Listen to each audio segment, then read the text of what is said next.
Let's pray. Sorry for being a little bit late. God and Goddess, please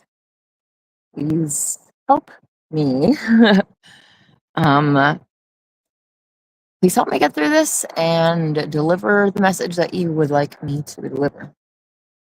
Thank you for a beautiful day and the chance to list. All right, today is Sabbath, and I don't know why this is hanging on my phone here. Okay, cool. The prayer for today is: our God and Goddess, immanent and transcendent, send to all your angel of peace. To your spiritual kingdom, send the angel of eternal light. And since it is Hashem Day, Sabbath, I wanted to read from the Holy Godspell. This is at chapter 81. And this is Christ answering a question the philosopher asked, so this is going to start in 104. The philosopher said to Yeshua, "Wise one, your teachings are similar to the Pythagoreans. You similarly use the word monad. I have studied that topic for years, but I intuit that this night you will reveal something about monads that I have not yet considered." Yeshua laughed in a friendly manner and then asked the man, "Are your intuitions typically proven accurate?" The man laughed and said, "So far, my strongest intuitions have usually proven accurate." Yeshua replied, "Is this a strong one?" The man looked Yeshua in the eyes and said, "The strongest yet." Yeshua said, "In sacred geometry, as you know, the monad is often symbolized as a point. Each point is a oneness that is part of the all-inclusive oneness that consists of all points. That all-inclusive monad is called the universal one.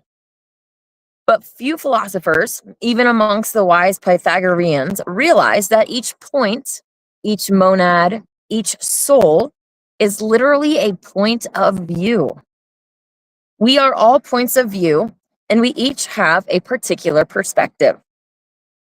The universal one can simultaneously see through the eyes of every point of view. And every point of view has the freedom to change its perspective according to its own self-development in spiritual evolution. The amazing thing is that the universal one gets to experience and thus learn from every point of view imaginable simultaneously and also throughout eternal duration, even as each point of view evolves and thus changes its perspective many times. As each point evolves by stepping into actuality as a line, each point then manifests its own world line, its own eternally unfolding personal history.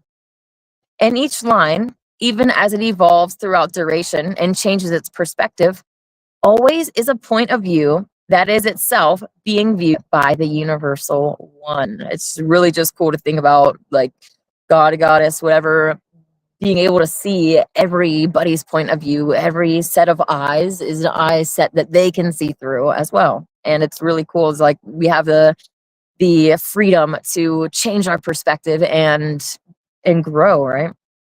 The universal one then has all access to everything ever viewed by any point of view, along with every consideration ever considered by those points, and also has access to all the insights and lessons that will continue to be had as each point of view evolves and thus changes perspective numerous times throughout eternal duration.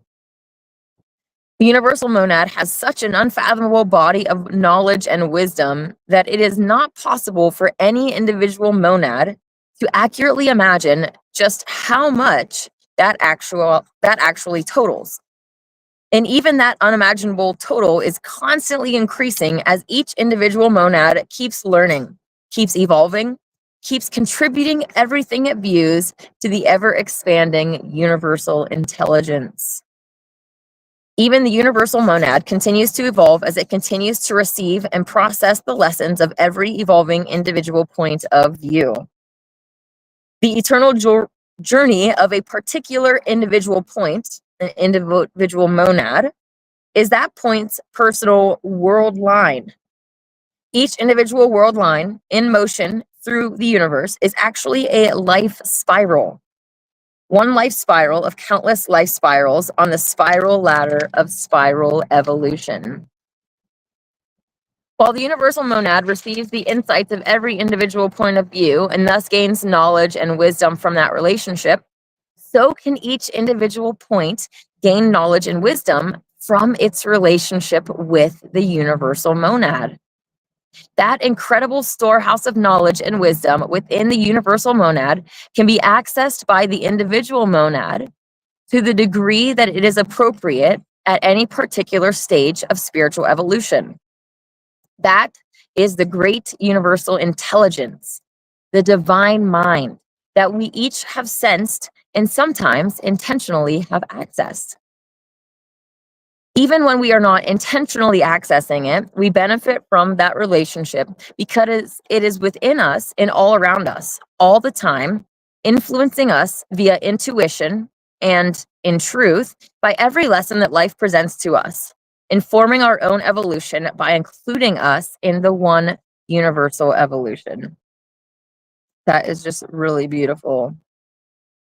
Perceiving that Yeshua had finished speaking, the philosopher said, "Speaking of intuition, once again, I am glad that I trusted mine.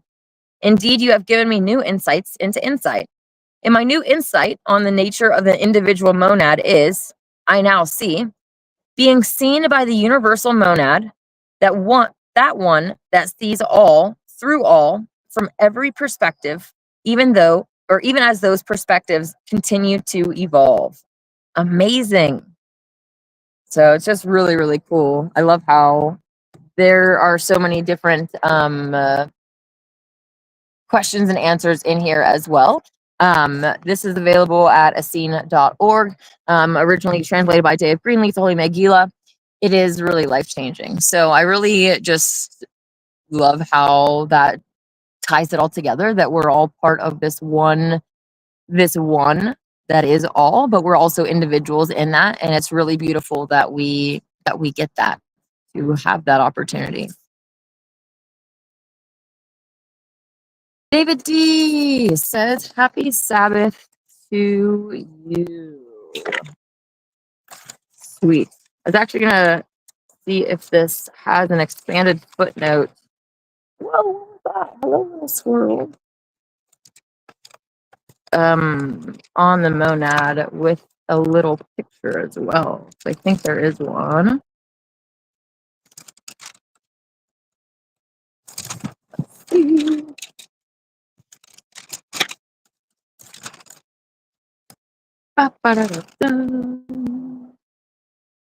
Really hoping to read directly from this, but